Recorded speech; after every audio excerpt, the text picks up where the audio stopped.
संविधान संसद की दासी नहीं बल्कि उसकी मालिक है। ऐसा किस केस में कहा गया था? तो इसके मिनर्वा मिल केस 1980 के तहत इसमें सुप्रीम कोर्ट ने निर्णय में अपने कहा था कि संविधान संसद की दासी नहीं है बल्कि उसकी मालिक है।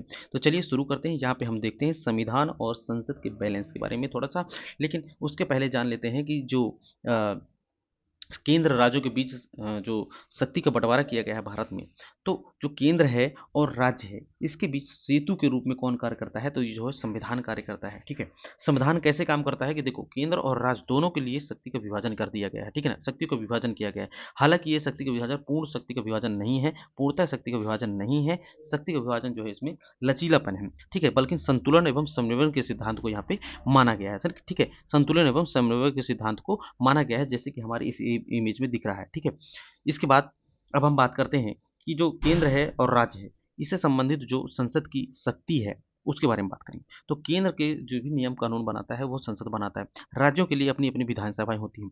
लेकिन यदि पूरे देश में कोई कानून लागू करना है, ठीक है, और वहाँ पे राज्यों के लिए भी कानून बनाने की जो संविधान की शक्ति है, तो संविधान की शक्ति राज्य सूची में कानून बनाने की किस किस आर्टिकल के तहत दी गई है या किस किस कौन कौन से प्रावधान है उसके बारे में हम लोग यहाँ पर डिटेल से देखने वाले हैं। तो चलिए शुरू करते हैं। इसमें आर्टिकल हमारा 249 सबसे पहला आता है, जिसमें कहा गया है कि राष्ट्र हित में संसद जो है कानून बना सकती है। इसके लिए करना क्या होगा कि जो हमारा राज्यसभा है, राज्यसभा में 2/3 बहुमत के साथ कोई भी प्रस्ताव यदि पारित हो जाता है तो उसमें संसद जो है क्या कानून बना सकती है राज्य सूची के विषय में। फिर आर्टिकल आता है हमारा 250, जिसमें राष्ट्रीय आपात के बारे में बात की गई है। यदि राष्ट्रीय आपातकाल लागू है तो उस कंडीशन में भी संसद जो है राज्य सूची में कानून बना सकती है। हालांकि राज्य जो 250 तो आपका ये संसद के कानून बनने की शक्ति की बात करता है, ठीक है ना, आपातकालीन के दौरान। लेकिन आपातकाल है किस आर्टिकल में? तो 252 आर्टिकल में है आपातकाल। ठीक है, 352 में है राष्ट्रीय आपात। ठीक है, अब हम बात करते हैं नेक्स्ट आर्टिकल की, जो है 252 के तहत क्या है कि दो या दो से अधिक राज्य यदि अनुरोध करें कि आप हमारे लिए कानून बनाइए, तो संसद तब भी कानून बना सकती है। दो या दो से अधिक राज्यों के अनुरोध पर भी कानून बना सकती है। 252 ये याद रखना। 253 याद रखना है कि यदि कोई अंतर्राष्ट्रीय संधि हुई है या कोई समझौते हुए हैं, उसे लागू कराने के लिए भी संसद क्या होगा, कानून बना सकती है और राज्य को कह सकती है कि आपको इसको लागू करना होगा।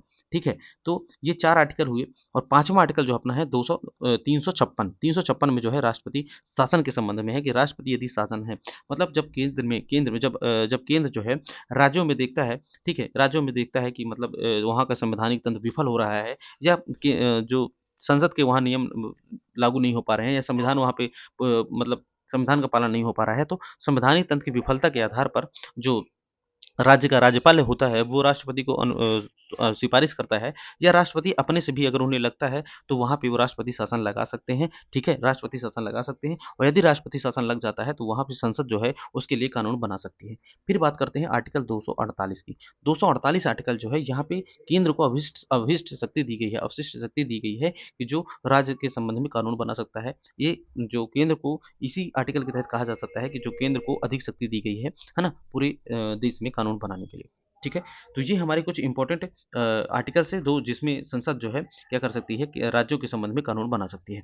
ठीक है, तो अपनी वीडियो यहीं पे समाप्त होती है। कैसी लगी आपको वीडियो जरूर बताइएगा अपना कमेंट करके। आपका सुझाव हमारे लिए बहुत इंपॉर्टेंट होता है। तो अभी तक आप सभी को वीडियो देखने के लिए बहुत बहुत धन्यवाद। मिलते हैं हम इसी तरह की न्यू वीडियो पर।